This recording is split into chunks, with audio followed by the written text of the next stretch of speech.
Olá, meu amigo do Estudo Bíblico da Missão Evangélica, você que acompanha esses estudos no teu celular, no teu computador, seja muito bem-vindo. Eu quero motivar de você repartir essa palavra, esses estudos com outras pessoas, amigos seus. A gente tenta levar a sério e pegar alguns impulsos para a nossa vida. Os textos são um pouco mais longos, não dá para a gente fazer um estudo mais aprofundado, mas é bem importante que a gente tenha essa noção e alguns impulsos práticos para a nossa vida a partir de cada um desses estudos, de cada um desses textos. Valeu? Vamos lá.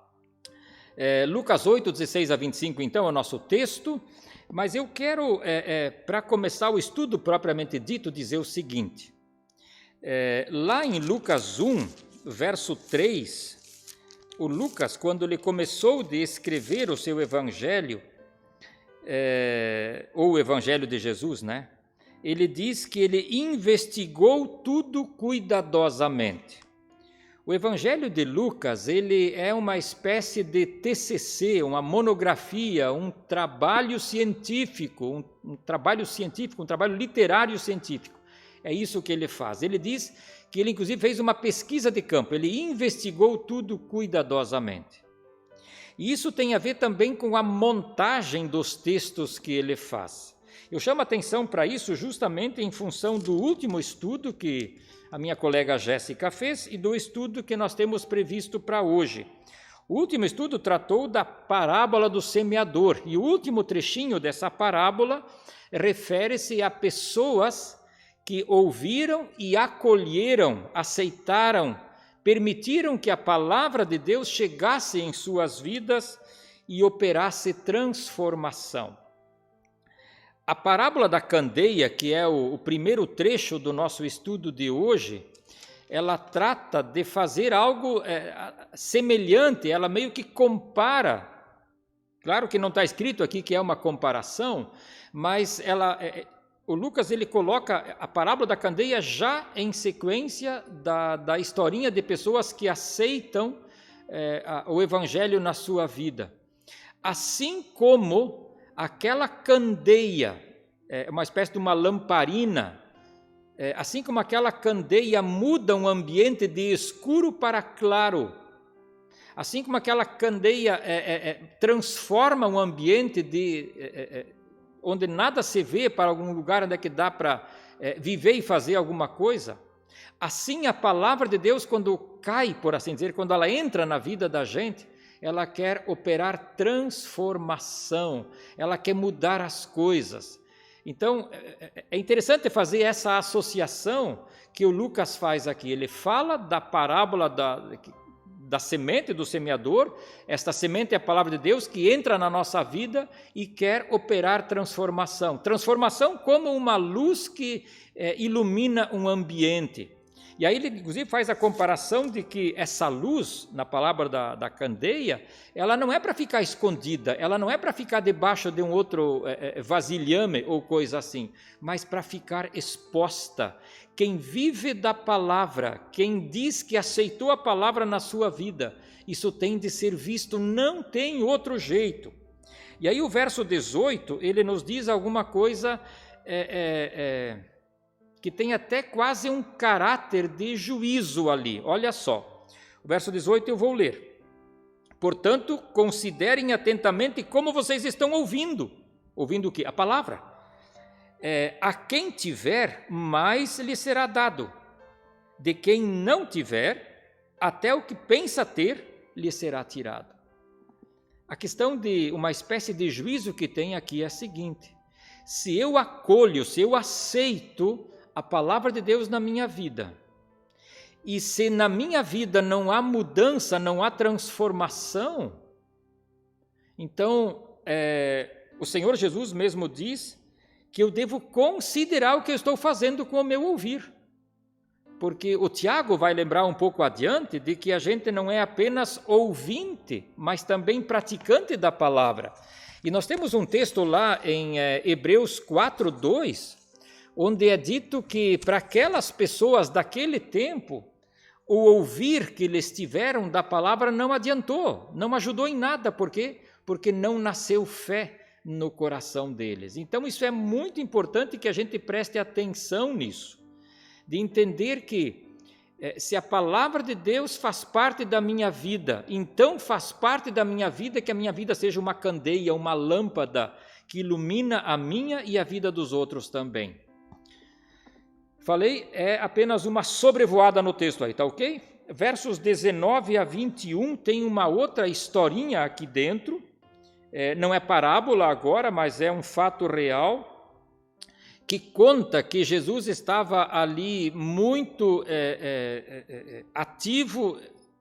Se a gente olha essa mesma história ali no Evangelho, essa parábola da candeia, na história lá no Evangelho de Marcos, então diz lá que Jesus não tinha nem tempo para comer, eles estavam numa agitação só.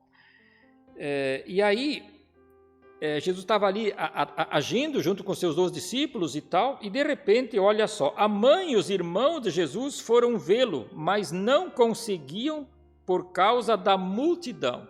Era tanta gente ao redor de Jesus que nem os familiares dele conseguiram chegar por perto. A pergunta é, o que é que a mãe e os irmãos de Jesus foram lá tentar conversar com ele? Bom, eu não tenho certeza, mas tem uma colocação muito interessante em Marcos 3, 21. Em função do agito no qual Jesus estava, os familiares de Jesus pensaram que ele tivesse ficado fora da casinha. Eles pensaram que ele ficou meio louquinho aí. E aí, naturalmente, se preocuparam com ele. E é bem provável que é a mesma história que nós temos aqui. Então, o que os familiares de Jesus pensam? Eles querem tirar Jesus daquele agito todo. E o que Jesus faz? Ele não atende a sua mãe e ele não atende os seus irmãos. E aqui eu preciso esclarecer algumas questões. A primeira delas, ele não estava desprezando eles. A segunda delas, ele estava mostrando que há uma prioridade na sua vida. E essa prioridade era fazer a vontade de Deus. E em terceiro lugar, Jesus ele acaba de constituir uma nova configuração de família. Ou seja, família de Jesus. Aqui não estou falando agora de família biológica, tá?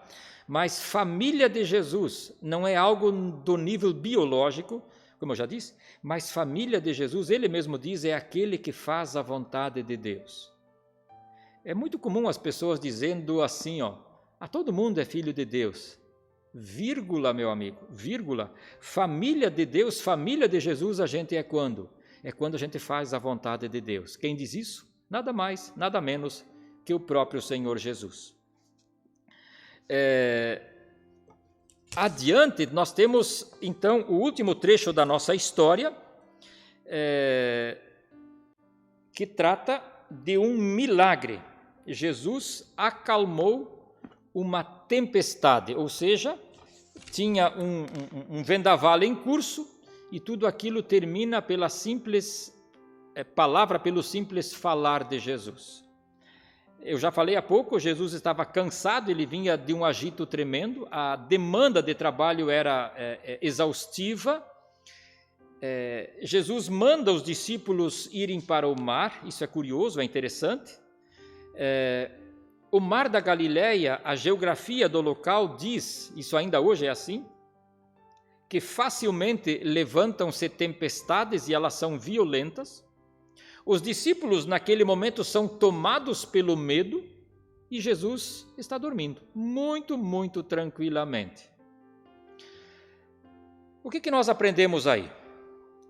Vamos lá, bem ligeirinho.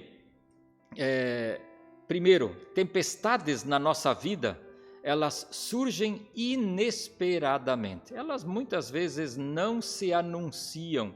Momentos negativos, eles nos pegam tantas vezes no contrapé, eles nos pegam de surpresa.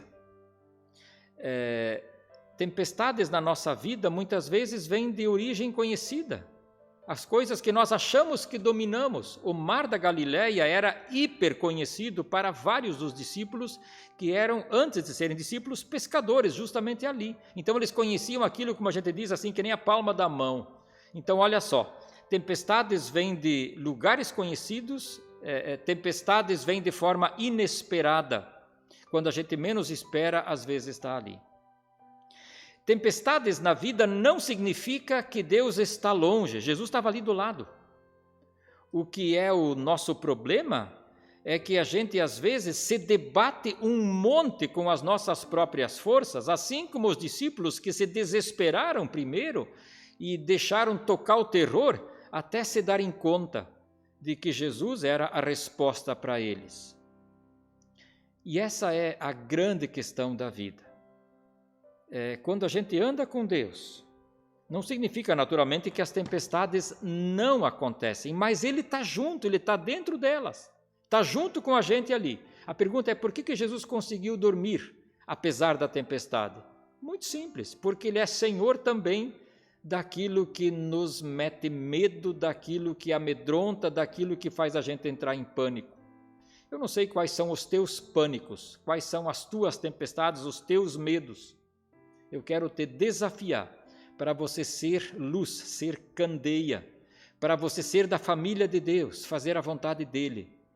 E aconchegado em Deus, nós podemos enfrentar as tempestades da vida.